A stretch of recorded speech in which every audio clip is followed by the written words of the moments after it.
사무엘하 14장 1절에서 11절까지의 말씀입니다. 수리의 아들 요압이 왕의 마음이 압살롬에게로 향하는 줄 알고 드고아에 보내어 거기서 슬기 있는 여인 하나를 데려다가 이르되, 청컨대 너는 상제된 것처럼 상복을 입고 기름을 바르지 말고 죽은 사람을 위하여 오래 슬퍼하는 여인같이 하고 왕께 들어가서 여차여차히 말하라고 할 말을 그 입에 넣어주니라.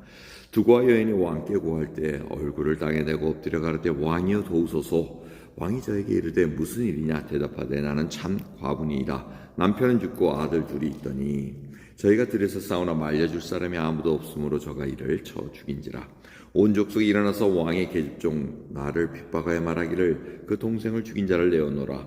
우리가 그 동생 죽인 죄를 갚아 저를 죽여 사자될 것까지 끊겨놓으라 하오니, 그러한즉 저희가 내게 남아있는 숯불을 꺼서 내 남편의 이름과 시를 세상에 끼쳐두지 아니하겠나이다. 왕이 여인에게 이르되, 내 집으로 가라. 내가 너를 위하여 명령을 내리리라. 두고아 여인이 왕께 고하되, 내 주 왕이여, 그 죄는 나와 내 아버지의 집으로 돌릴 것이니 왕과 왕위는 허물이 없으리이다. 왕이 가로되, 누구든지 내게 말하는 자를 내게로 데려오라. 저가 다시는 너를 건드리지도 못하리라.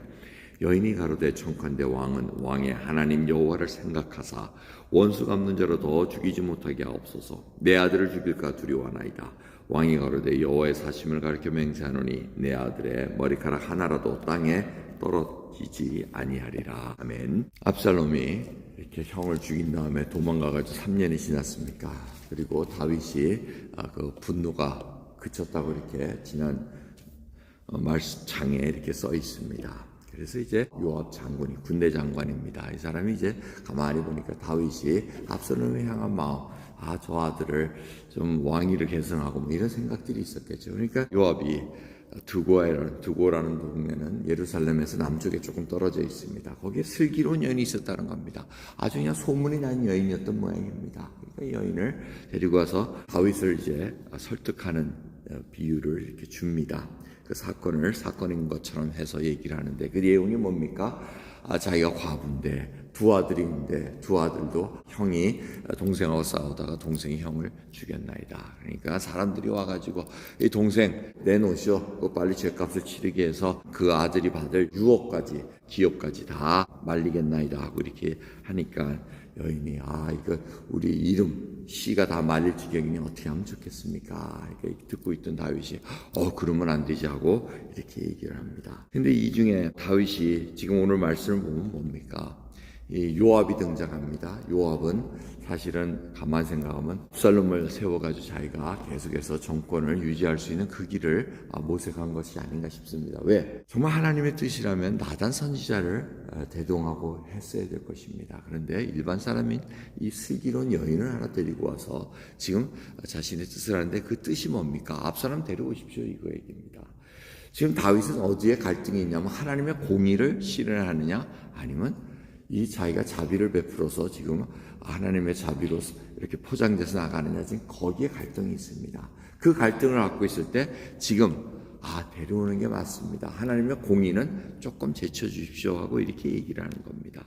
그러면서 사실 이 여인의 말 속에 가장 무서운 얘기, 요압의 생각입니다. 9절입니다. 그 죄는 나와 내 아비의 집으로 돌릴 것이십시오, 이렇게 얘기합니다. 이게 무서운 얘기입니다. 다윗, 당신이 압살롬을 살려서 데려오면은 그 죄가는 당신이 다 지불하면 됩니다. 이제 그 얘기를, 당신 집안이 망하면 됩니다. 이제 그 얘기를 하고 있습니다. 이게 하나님의 공의와 하나님의 자비 속에 이렇게 힘들어할 때가 때로는 있습니다. 이 죄악을 지은 자들마다 정말 어떻게 보면 하나님을 용서해 줘야 됩니다. 생각해 보십시오. 자기 자식이 잘못했습니다. 그럼 자식이 잘못했으면 그 죄값을 마땅히 받아야 된다면 받게끔 해야 되는 것이 부모의 도리가 아니겠습니까? 근데 그것을 어떻게 해서든지 무마시켜가지고 죄값을 치르지 않게 하는 것이 또 하나님의 자비라고 우리는 생각할 때가 있습니다. 여러 가지 상황 속에서 우리는 봐야 됩니다. 하지만 중요한 것은 다윗의 마음이 처음부터 하나님의 공의를 생각하지 않았다는 데 있습니다. 암논이 행했을 때, 그러한 불의한 일을 행했을 때 그것을 처단하지 못합니다. 하나님의 공의를 행하지 않으니까 계속해서 끌려다닐 수밖에 없습니다.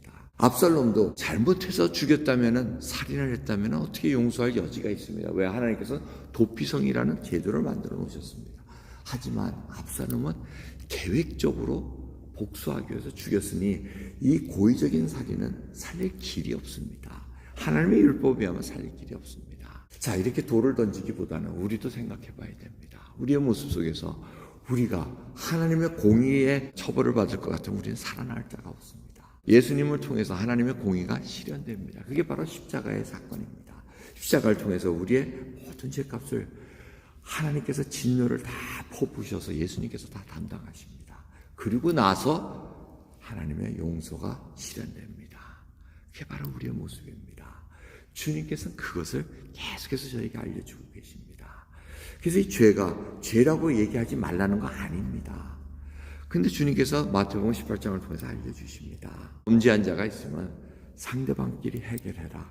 그 해결이 안 되면은 자꾸 뻗팅기면은 두세 증인을 데리고 와라. 그리고 또 뻗팅기면 교회에서 알려라. 그리고 또 뻗팅기면 excommunication, 단절해라. 이렇게 얘기를 하고 있습니다.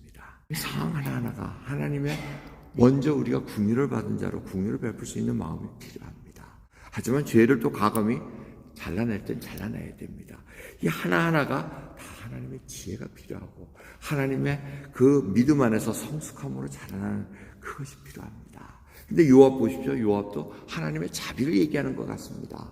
하지만 속에는 숨은 동기가 있다는 겁니다. 이게 무섭습니다. 결국 요압도 압살롬을 나중에 등극시켜가지고 자기가 하려는 그 괴계를 다 생각하고 있다는 것을 우리가 알 수가 있습니다. 이 모든 것들이 정말 우리의 상한 심령, fallen nature, 하나님의 그 좋지 않은 숨은 동기로 뭘 하려고 그럴 때 자꾸 포장시키려는 데 문제가 있습니다. 하나님의 뜻을 자꾸 포장시키려고 그러면 이게 하나님의 뜻이냐? 하지만 자기의 뜻을 이루려는 아주 얄팍한 수가 있다는 것을 우리가 다시 한번 봅니다. 오늘 이 말씀을 통해서 내가 과연 하나님 앞에 어떠한 자로 서 있는가 살펴보는 저와 여러분 되기를 소원합니다. 기도하겠습니다. 하나님 감사합니다. 오늘도 주님 앞에 우리가 공의를 받은 자입니다. 하나님의 공의를 실현해야 될 사람임에 틀림없습니다. 거룩한 백성으로 주님께서 인쳐주셨사오니 그것 또한 하나님의 성품을 드러낸 자로 되기를 원합니다. 주님, 무엇보다도 먼저 가난한 심령이 되게 하옵시고 애통하는 자가 되게 하옵시고 온유한 자가 되게 하옵시고 의에 줄이고 목마른 자를 통해서 이제는 하나님의 공의를 통해 정말 하나님의 궁휼함이 드러날 수 있는 놀라운 순례의 길을 걸어가게 해 주옵소서. 감사드리며 예수 그리스도의 이름으로 기도드리옵나이다. 아멘.